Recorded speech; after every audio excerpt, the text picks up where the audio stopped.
حضرت صالحہ علیہ السلام کا واقعہ۔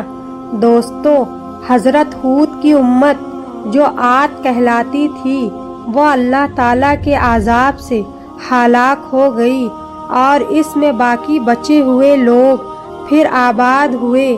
ان کی اولاد ہوتی گئیں اور بڑھتی گئیں۔ انہوں نے اپنا نام سمود رکھا۔ یہ لوگ بھی آہستہ آہستہ بت پرستی کرنے لگے اور برے کاموں میں پڑ گئے، تو اللہ تعالیٰ نے ان کے پاس حضرت صالحہ علیہ السلام کو نبی بنا کر بھیجا۔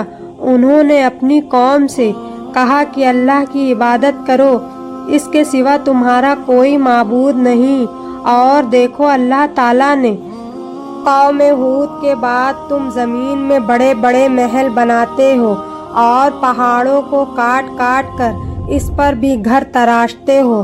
تم اللہ کی نعمتوں کا شکر ادا کرو اور زمین میں فساد مت پھیلاؤ۔ دوستو، ان کے قوم کے امیر اور سردار لوگ جو غرور کرتے تھے، انہوں نے ان غریبوں سے پوچھا جو حضرت صالحہ علیہ السلام پر ایمان لائے تھے، کہا بھلا تم کو یقین ہے کہ صالحہ علیہ السلام کو اللہ نے نبی بنا کر بھیجا ہے؟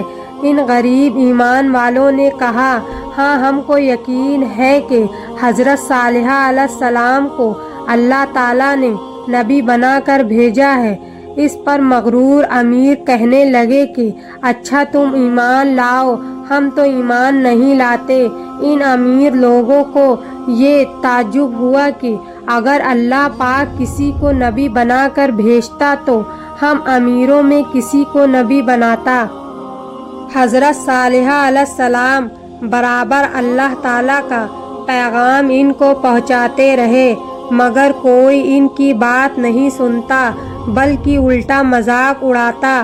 آخر کار دوستو، ان لوگوں نے فیصلہ کیا کہ حضرت صالحہ علیہ السلام سے کہا جائے کہ اگر سچے نبی ہو تو اس پہاڑ میں سے اونٹنی پیدا کر کے دکھا دے، ہم آپ پر ایمان لے آئیں گے اور جان جائیں گے کہ آپ سچے نبی ہیں۔ حضرت صالحہ علیہ السلام نے اللہ سے دعا کی۔ اللہ تعالیٰ تو سب کچھ کر سکتا ہے۔ اللہ تعالیٰ نے حضرت صالحہ علیہ السلام کی دعا قبول کی اور ایک پہاڑ سے اونٹنی کو پیدا کر دیا۔ لیکن دوستو، ان کی قوم یہ سچائی دیکھنے کے بعد بھی پھر بھی ایمان نہیں لائے۔ یہ اللہ کی اونٹنی ایسی تھی کہ جس چشمے پر جا کر پانی پیتی تھی، سارا پانی ختم کر دیتی تھی۔ اب تو ان کے قوم کے لوگ اور بھی پریشان ہوئے۔ حضرت صالحہ علیہ السلام نے اپنی قوم سے کہا کہ دیکھو، اس اونٹنی کی باری مقرر کر لو۔ ایک روز تمہارا جانور چشمے سے پانی پیے گا اور ایک روز یہ اونٹنی پانی پیے گی، لیکن دیکھو اس کو بری نیت سے نہ ہاتھ لگانا، یعنی اس کو تکلیف نہ پہنچانا، ورنہ تمہارے حق میں اچھا نہیں ہوگا۔ دوستو، کچھ دن تک تو وہ اونٹنی کو حیرت سے دیکھتے رہے۔ آخر کار ان کی قوم کے چند لوگوں نے مشورہ کر کے اونٹنی کو مار ڈالا۔ حضرت صالحہ علیہ السلام کو اس کی خبر ہوئی تو آپ کو بہت رنج و غم ہوا، اور انہوں نے اپنے قوم سے کہا کہ میں نے تم کو منع کیا تھا کہ اس اونٹنی کو کوئی تکلیف مت دینا، ورنہ تم پر جلد ہی اللہ کا عذاب آ جائے گا، مگر تم لوگوں نے میری بات کو نہیں مانا۔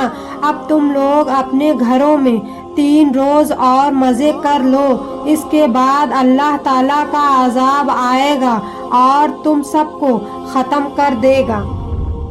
چنانچہ دوستو ایسا ہی ہوا۔ اللہ تعالیٰ نے حضرت صالحہ علیہ السلام اور ان لوگوں کو بچا لیا جو ایمان لے آئے تھے، لیکن جو ایمان نہیں لائے تھے ایک بڑی بھیانک اور خوفناک آواز پیدا ہوئی، جس سے وہ اپنے گھروں میں اوندھے پڑے رہ گئے اور مر گئے۔ ایسا معلوم ہوتا تھا کہ یہ کبھی یہاں رہتے ہی نہ تھے۔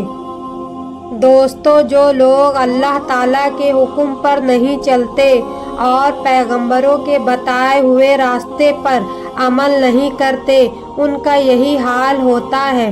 اللہ پاک ہم سب کو اپنے عذاب سے بچائے اور اپنے رسول کی اطاعت نصیب عطا کرے۔ آپ لوگ میرے چینل کو سبسکرائب کر لیجئے تاکہ نیو ویڈیو کی نوٹیفیکیشن سب سے پہلے آپ کو مل سکے۔ دعاؤں میں یاد رکھیے گا۔ اللہ حافظ۔